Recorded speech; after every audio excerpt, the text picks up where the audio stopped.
In August 2023, a British courtroom delivered one of the most shocking verdicts in modern medical history. Lucy Letby, a neonatal nurse at the Countess of Chester Hospital, was found guilty of murdering 7 bobbies and attempting to murder several others under her care. Prosecutors described her as one of the most prolific child killers in modern Britain. But years later, new developments, expert challenges, and an ongoing review by the Criminal Cases Review Commission have raised difficult questions. Did the justice system uncover the truth? Or did a deeply troubled hospital system find someone to blame for a crisis it could not explain? And in the middle of this battle between institutions and individuals are the families, parents who lost their newborn children and still search for answers. Tonight, through the shadow lens, we examine the Lucy Letby case from every angle. The evidence, the controversy, the institutional questions, and the legal battle that is far from over. To understand how this case became one of the most controversial criminal trials in Britain, we have to go back to where it all began, inside the neonatal unit of the Countess of Chester Hospital. The Countess of Chester Hospital, a neonatal ward on the edge of a quiet English city. In 2015, a cluster of infant deaths began, unexplained, unsettling, then devastating. In August 2023, Lucy Letby, a 33-year-old neonatal nurse, became the most prolific child killer convicted in modern British legal history. 7 bobbies murdered, 7 more the jury said she had attempted to kill. But today, in March 2026, that verdict is under the most serious legal scrutiny it has ever faced. And the question that haunts this case is not just whether Lucy Letby is guilty. The question is, did the system that convicted her get it right? To establish the case, join me as we consider the timeline of incidents at Countess of Chester Hospital from 2015 to 2019. Between June 2015 and June 2016, the neonatal unit at the Countess of Chester Hospital experienced an extraordinary spike in infant deaths and collapses. Doctors noticed the pattern. Management was alarmed. An internal review was conducted, and one name kept appearing in the data: Lucy Letby. She had been present at or connected to an unusual number of the deteriorations. In 2017, hospital managers referred the matter to Cheshire Police. In 2018, Letby was arrested. In 2020, she was charged. And in October 2022, her trial began. The trial of Lucy Letby was one of the longest criminal trials in British legal history. It ran for more than a year, with proceedings spanning from October 2022 through August 2023. A second trial, addressing retrial counts, concluded in July 2024. The prosecution's case rested on 4 pillars: statistical presence data connecting Letby to incidents, medical expert testimony that deaths were caused by deliberate harm, alleged search engine and social media behavior suggesting guilt, and a handwritten note found in Letby's home, which prosecutors said was a confession. On 18 August 2023, the jury returned its verdict: guilty of 7 murders, guilty of 7 attempted murders. Letby was sentenced to life imprisonment without parole, a whole life order. She has maintained her innocence throughout. It should interest you, true crime community and global viewers, to know the major premise of the prosecution's arguments in this case. Let's consider the 4 pillars briefly. For deep analysis of the case, consider watching the link in previous series in the description of this video. Pillar 1: the statistics. The prosecution's most intuitive argument was numerical. Letby was present at a disproportionate number of infant collapses and deaths. Pillar 2: the medical evidence. The medical evidence was the backbone of the prosecution's case. 8 expert witnesses testified for the Crown.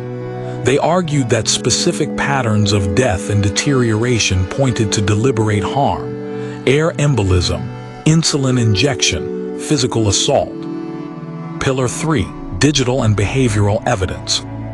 The prosecution pointed to Letby's Facebook searches for the families of Bobbies who had died, framed as evidence of a killer monitoring her victims. Pillar 4, the note. Perhaps the most emotionally powerful exhibit was a handwritten note found in Letby's home. Fragments of it read, "I am evil. I did this."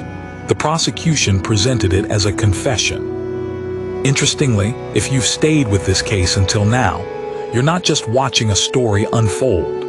You're among those who keep an ear to the ground, tracking the details and the subtle turns others might overlook.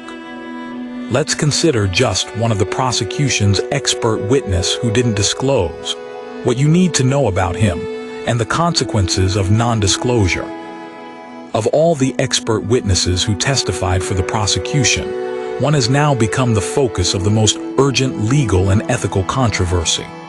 Professor Peter Hindmarsh, a consultant pediatric endocrinologist and clinical director at University College London Hospital, provided the evidence that two Bobbies, referred to in court as Child F and Child L, had been injected with insulin by Letby. These insulin cases were pivotal. Of the 7 attempted murder convictions, the verdicts on Child F and Child L were 2 of only 3 on which the jury was unanimous. Unanimous. In a complex case with contested science, unanimity carries enormous weight. There's more beneath the surface of this case than meets the eye. Keep watching to see what even the jury never knew. And if you want more investigative deep dives into complex true crime cases, subscribe to True Crime Mysteries, The Shadow Lens. Because sometimes the real story lies in the shadows that others overlook. Here is what the jury never knew.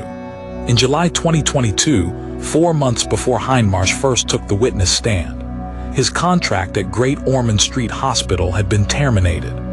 University College London Hospital had initiated a formal investigation into him, with involvement from Great Ormond Street, examining multiple serious concerns, including allegations that he had harmed patients. On 25 November 2022, the very day Hindmarsh first gave evidence in the Letby trial, the General Medical Council opened an investigation into his fitness to practice. That investigation had been triggered by a referral from Great Ormond Street.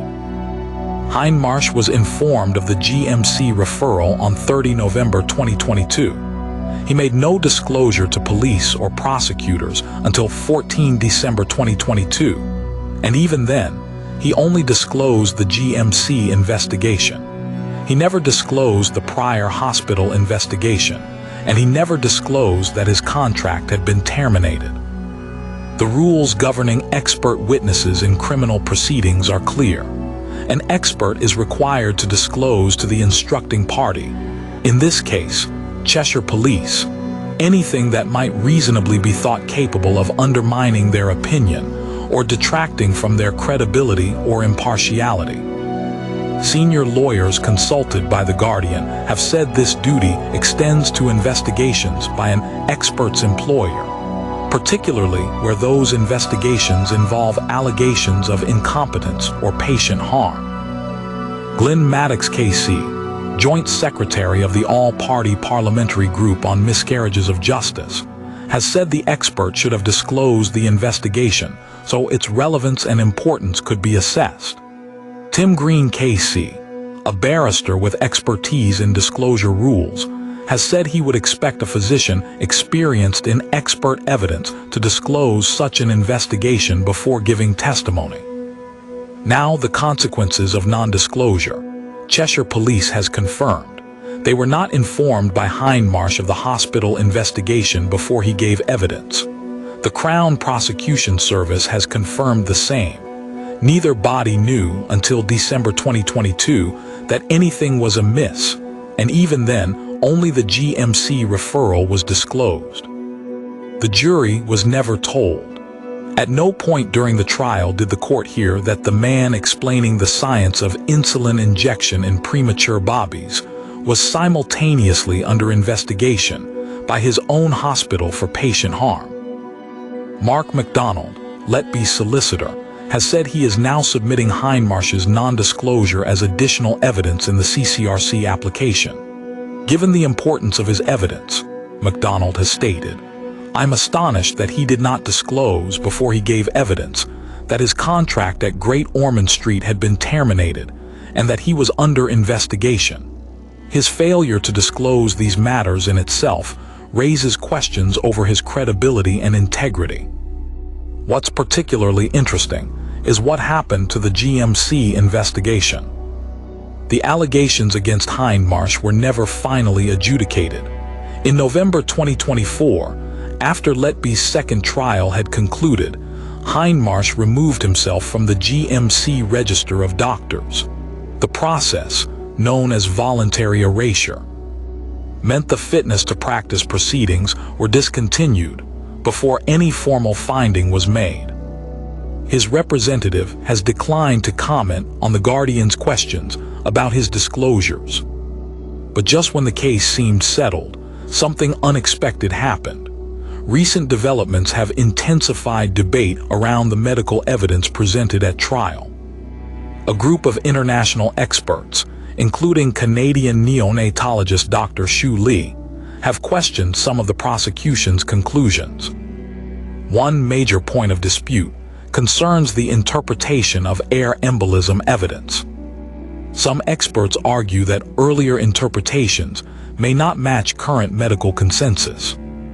This does not automatically invalidate the convictions, but it is one of the issues now being examined as part of the ongoing review process. Like and subscribe. And their conclusions would challenge some of the key assumptions used during the trial. They question the 4 pillars of the prosecution. According to the defense team, the implication of the statistical evidence that argues that Lucy was present at a disproportionate number of infant collapses and deaths was clear. But statisticians among them have since raised fundamental questions about this approach.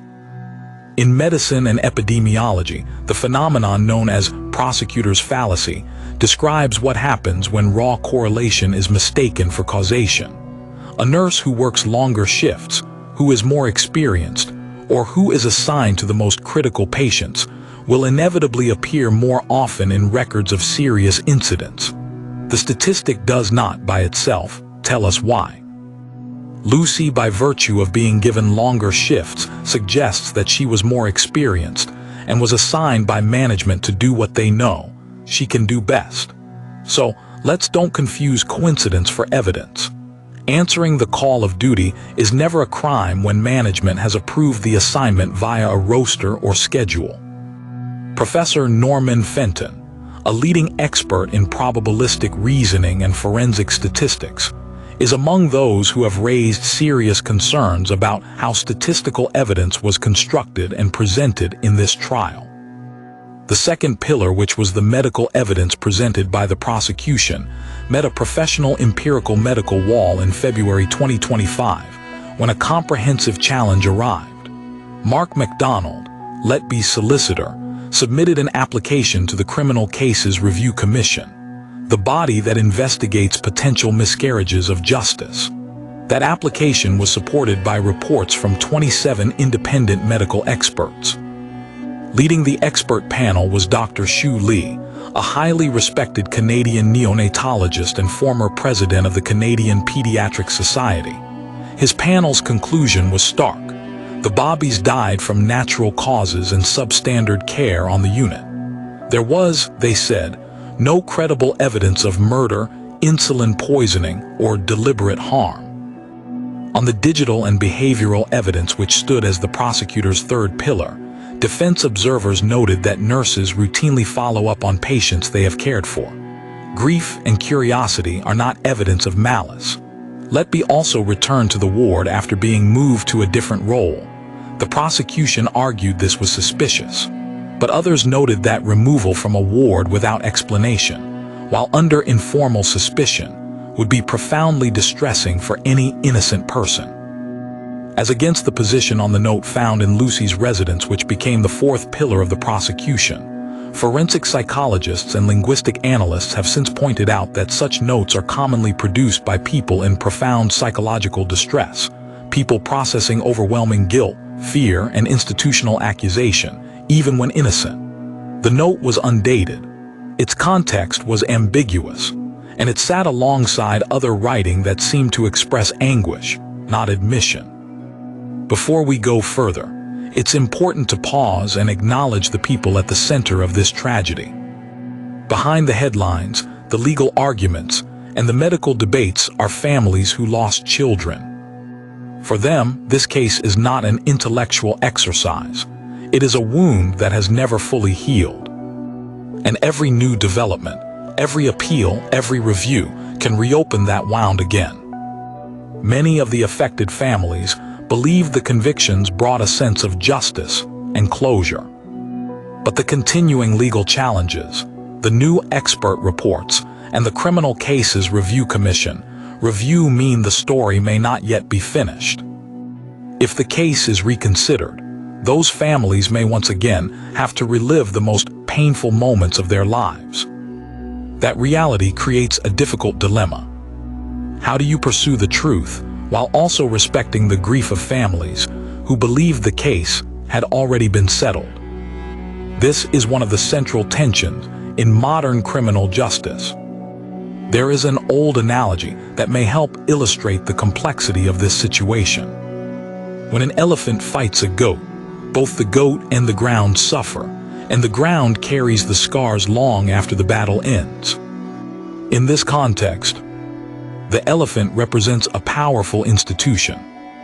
The goat represents an individual employee within that institution. The ground represents the families whose lives are permanently affected. When conflict erupts between an institution and an individual, the families often remain the ones most deeply wounded. If the institution is protecting itself, the truth may become blurred.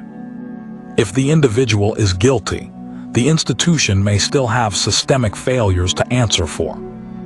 Either way, the ground, the families, continue to bear the weight.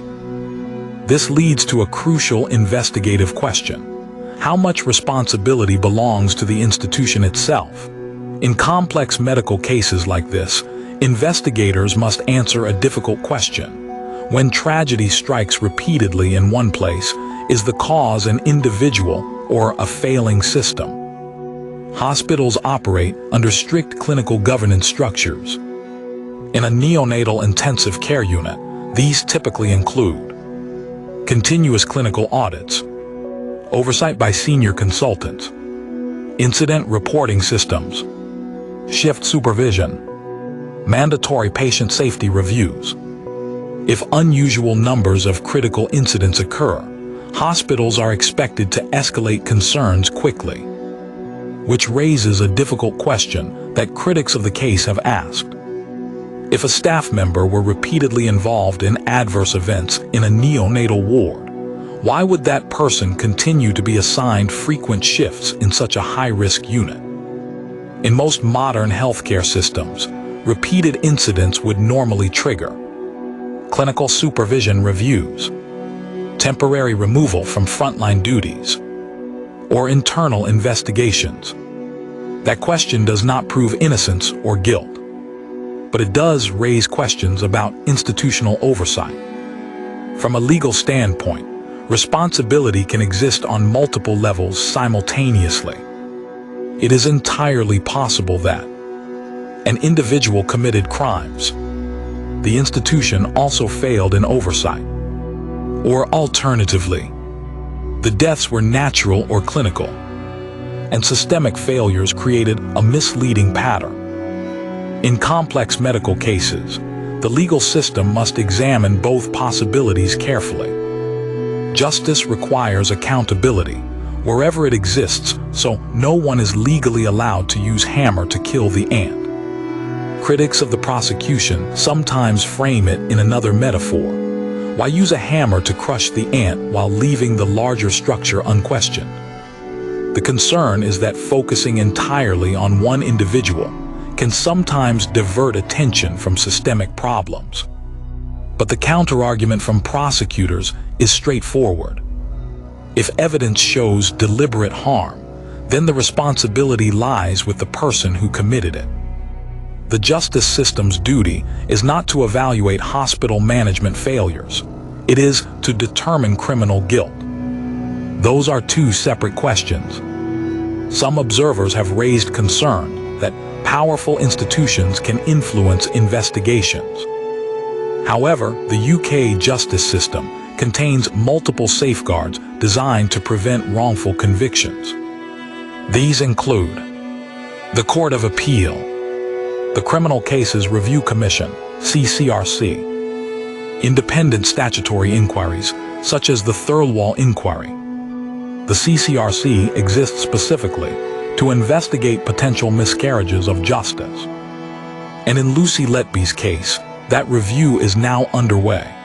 If you want to follow every twist and turn in this case and the prediction of the outcome of appellate review, stay with us and make sure to subscribe and hit the notification bell.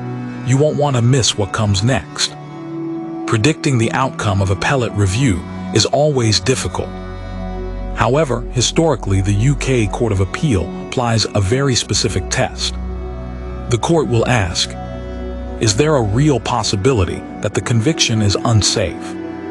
If new evidence or expert analysis significantly undermines the prosecution case, the court may order a retrial or overturn the conviction. If the evidence still supports the verdict, the conviction will stand. The threshold for overturning a jury verdict is high, but it is not impossible. At this point, you need to understand the role of the Criminal Cases Review Commission, CCRC, as Britain's last safety and how the CCRC works. The Criminal Cases Review Commission is the independent body established in England and Wales to review potential miscarriages of justice. It was created in 1997 in the wake of notorious wrongful convictions, including the Birmingham 6 and the Guildford 4, to provide an independent post-appellate safety mechanism. The CCRC's powers are significant. It can compel disclosure of documents from public bodies. It can commission independent scientific analysis. And it can refer a conviction back to the Court of Appeal if it finds a real possibility that the conviction would not be upheld. That threshold, real possibility, is the critical test. It does not require the CCRC to conclude that Letby is innocent. It requires only that there is a realistic prospect that the Court of Appeal would find the convictions unsafe. In February 2025, Mark MacDonald submitted the formal application to the CCRC. The application is grounded in three core arguments. First, that the medical evidence presented at trial was wrong. The expert panel of 27 doctors, led by Dr. Shu Li, argues that the deaths and deteriorations were explicable by natural causes and poor neonatal care standards at the unit. They say no credible evidence of any deliberate harm was ever established. Second, that the statistical evidence was fundamentally flawed. The correlation between Letby's presence and infant deteriorations does not, on proper analysis, support an inference of guilt.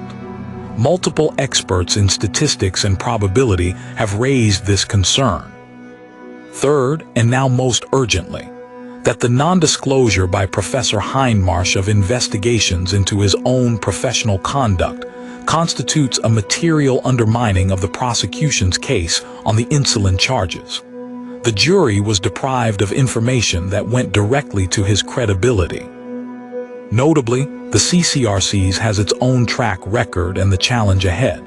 The CCRC's history is not without criticism. In several high-profile cases, campaigners have argued that the commission moves too slowly, applies too high an internal threshold, and defers too readily to the original trial judgment.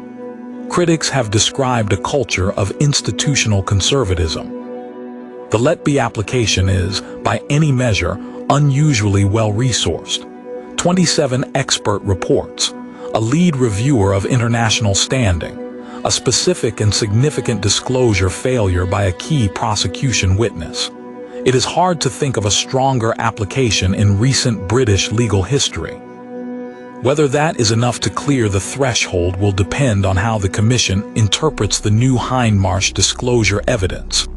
and whether it is prepared to conclude that a jury, properly informed, might have reached a different verdict on the insulin counts. So the question of institutional failure or individual evil has all the answers we need. Whatever the truth of Lucy Letby's guilt or innocence, there is a separate and equally serious question that the case demands we ask. What was happening at the Countess of Chester Hospital between 2015 and 2016? The neonatal unit was, by multiple accounts, under-resourced and understaffed. It had been given a designation, handling level 3, the most critical premature infants, for which many experts now argue it was not properly equipped or staffed. Bobbies who should have been transferred to specialist units were being cared for in an environment that lacked the expertise to manage their complexity. The Thirlwall Inquiry, the independent public inquiry chaired by Lady Justice Thirlwall, was established to examine exactly these institutional questions. Its report, published in 2024, found serious failures of governance, transparency, and leadership at the hospital.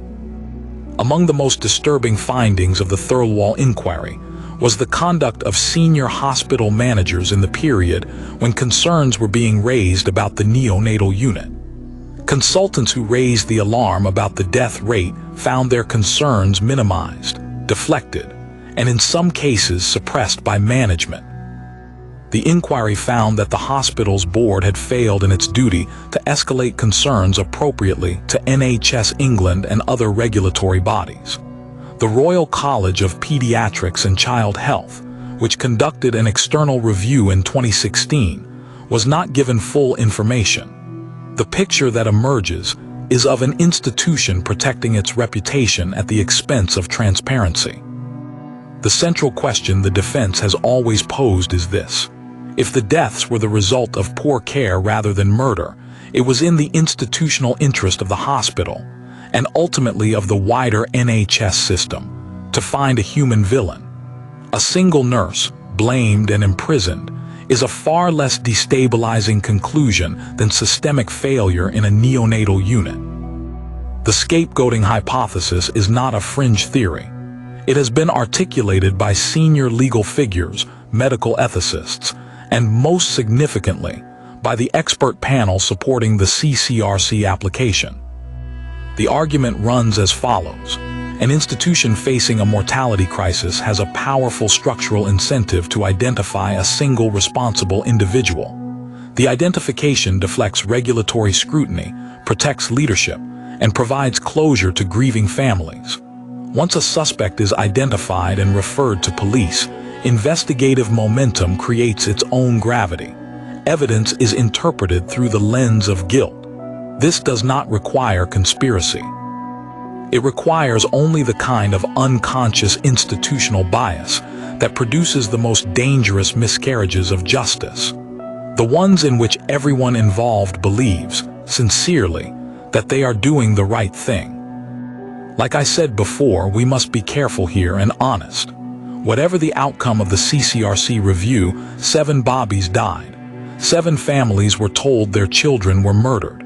Those families believed the trial, trusted the verdict, and have since publicly opposed the CCRC application. If Letby is guilty, then every challenge to the conviction reopens their grief. If she is innocent, then those families have been told, wrongly, that their children were deliberately killed, when in truth, the deaths may have been the consequence of institutional failure for which no one has been held accountable. There is no version of this story in which the families are not harmed. That is perhaps the heaviest burden the justice system carries. Now, here's something many viewers often miss: the legal landscape in 2026. But if you're still here, you're already ahead of the curve. As of March 2026, the CCRC review of Lucy Letby's convictions is ongoing. The Commission is now in possession of the original CCRC application, the 27 expert reports, and following the Guardian's reporting, the newly surfaced evidence of Professor Hindmarsh's non-disclosure. Mark MacDonald has confirmed he is submitting the Hindmarsh disclosure failure as additional evidence. The question before the CCRC is now sharper than it has ever been. Can convictions relying in part on the evidence of an expert witness who was under investigation for patient harm, who failed to disclose that investigation, be considered safe? If the CCRC refers the case to the Court of Appeal, the appeal judges would not retry Letby. They would examine whether the convictions are safe in law, whether there were procedural failures, whether material evidence was withheld, whether the jury was misdirected. On the Hindmarsh question alone, the argument for unsafety is substantial. The disclosure rules exist precisely to ensure that juries are not deprived of information that might affect their assessment of a witness. If the jury had known that the man explaining insulin poisoning had been investigated by 2 major hospitals for patient harm and had his contract terminated, would they have assessed his evidence the same way? That is the question the Court of Appeal would need to confront. Now, let's consider the bigger picture, what this case tells us. Whatever the CCRC decides, the Letby case has already exposed something important and troubling about the British criminal justice system's relationship with expert medical evidence. Expert witnesses in criminal trials occupy a position of extraordinary power. Juries, understandably, defer to those who hold professional credentials and speak with authority. But that deference is only as reliable as the integrity of the disclosure process that governs what the jury is told about those experts. The Hindmarsh situation raises a fundamental question. Are the rules governing expert witness disclosure robust enough? Are they effectively enforced? And if an expert can give critical evidence in a murder trial while under concurrent investigation by 2 major hospitals, without anyone knowing, what does that tell us about the safeguards that are supposed to stand between the accused and a wrongful conviction? Now, here's the state of affairs many viewers overlook, but those following closely will already see where this is heading. Lucy Letby sits in prison today, maintaining her innocence. She has done so consistently, through 2 trials and a whole life sentence. The CCRC is reviewing her case. 27 doctors say the medical evidence against her was wrong. A key prosecution expert has been found to have violated his disclosure obligations. None of this means she is innocent. It is possible, as the prosecution argued and the jury accepted, that she deliberately killed and harmed the most vulnerable human beings imaginable. That possibility is real, and it is monstrous.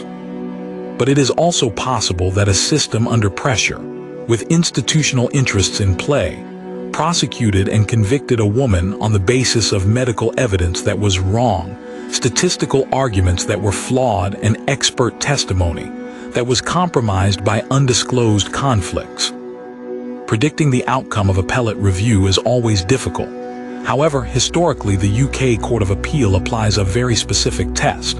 The court will ask, is there a real possibility that the conviction is unsafe? If new evidence or expert analysis significantly undermines the prosecution case, the court may order a retrial or overturn the conviction. If the evidence still supports the verdict, the conviction will stand. The threshold for overturning a jury verdict is high. But it is not impossible.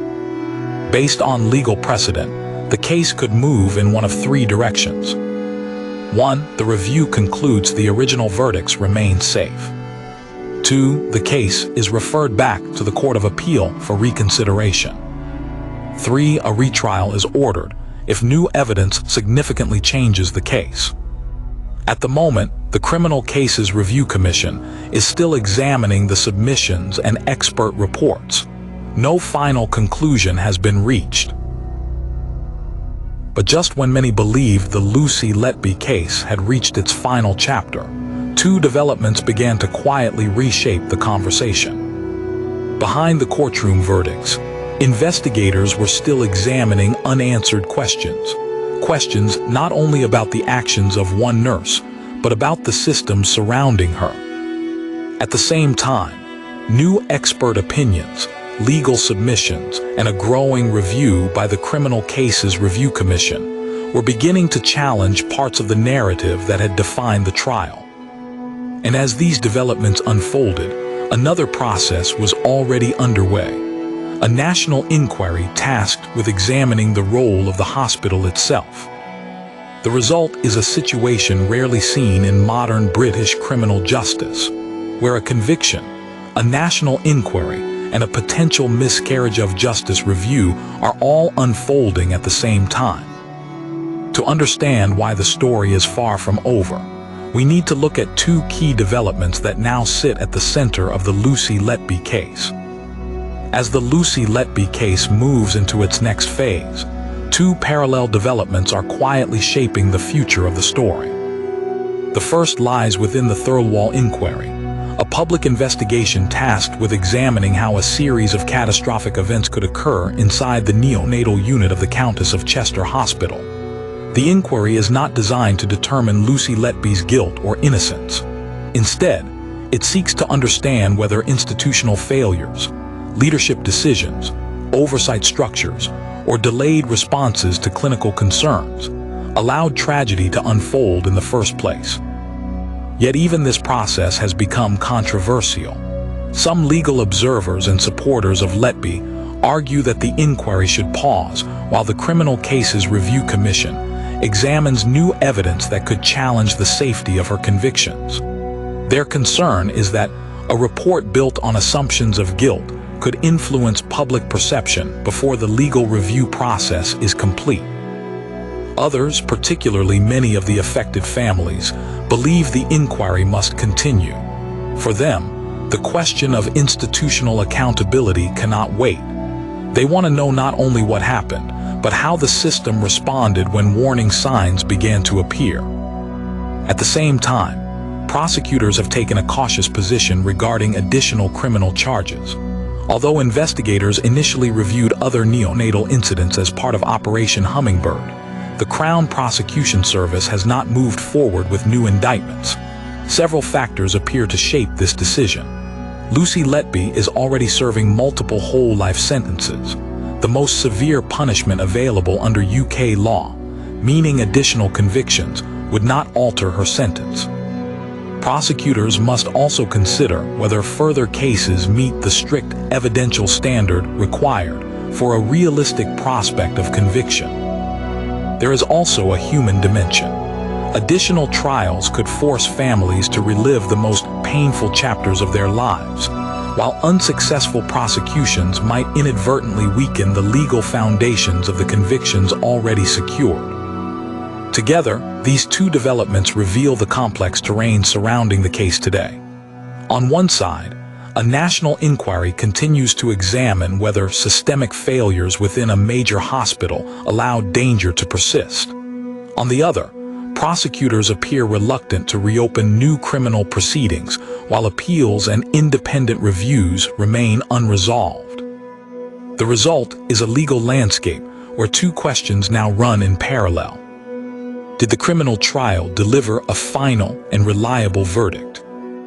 And regardless of that verdict, did the institution itself fail in ways that must be confronted? As both the Thirlwall Inquiry and the Criminal Cases Review Commission move toward their conclusions, the answers to those questions may determine whether the Lucy Letby case ultimately stands as a closed chapter in British criminal justice, or one that history will revisit again. The Lucy Letby case is no longer just about one nurse, one hospital, or one courtroom verdict. It has become a broader question about medical accountability, institutional transparency, and the standards required to prove guilt beyond reasonable doubt. And perhaps most importantly, it is about ensuring that the truth, whatever it may ultimately be, is discovered with care, fairness, and integrity. Because when institutions and individuals collide, the consequences ripple far beyond the courtroom, and the families who lost their children deserve nothing less than the full truth. The justice system demands that we take both possibilities seriously, not because doubt is comfortable, but because the alternative is worse. A justice system that cannot examine its own errors is not a justice system at all. It is merely power wearing the costume of law. This case is a stark reminder that justice cannot be deferred. How the British legal system responds will be remembered. The eyes of the world are watching. History is taking note, and the truth cannot be ignored. The Lucy Letby case sits at the intersection of medicine, law, and human tragedy. For the families who lost their children, nothing can undo the pain they carry. Every new development in the case reopens wounds that may never fully heal. For the justice system, the responsibility is equally profound. The law must protect the innocent, hold the guilty accountable, and ensure that verdicts are based on evidence that can withstand the highest scrutiny. And for the institutions involved, difficult questions remain about oversight, transparency, and accountability in environments where lives depend on absolute trust. Cases like this remind us that justice is not simply about reaching a verdict. It is about reaching the truth, wherever that truth ultimately leads. As the Criminal Cases Review Commission continues examining new submissions and expert reports, the final chapter of this case may not yet be written. And until it is, the search for answers continues. If you want more investigative deep dives into complex true crime cases, subscribe to True Crime Mysteries, The Shadow Lens, because sometimes the real story lies in the details that others overlook. The story doesn't end here. There's more to uncover. Make sure to check back after Easter for the next chapter in this investigation.